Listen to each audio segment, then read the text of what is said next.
డొంకేశ్వర్ మండల్లోని ఒక గ్రామం, గతంలో అది నందిపేట మండలం, ఇప్పుడు డొంకేశ్వర్ మండలం ఒక గ్రామంలో సీసీ రోడ్డు నిర్మాణం గురించి అతనికి 2024లో చేశాడు, ఆ వర్క్ చేశాడు. ఆ వర్క్ చేసి కంప్లీట్ అయిన తర్వాత ఈ మధ్యకాలంలో అది గ్రామ పంచాయతీకి 4,70,000 అది రావడం జరిగింది ఇతనికి పే చేయమని.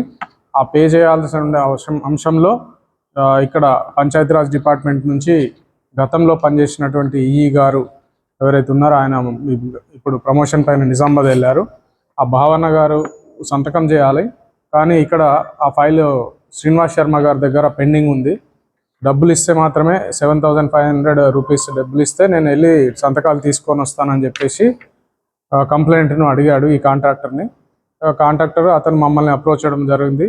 తర్వాత అతన్ని మళ్ళీ అడగడానికి గురించి పంపించాము. అతను 7,000 రూపీస్ ఇవ్వండి అయితే నేను చేయిస్తానని చెప్పేసి 7,500 నుంచి 7,000 తగ్గించాడు, 500 రూపీస్.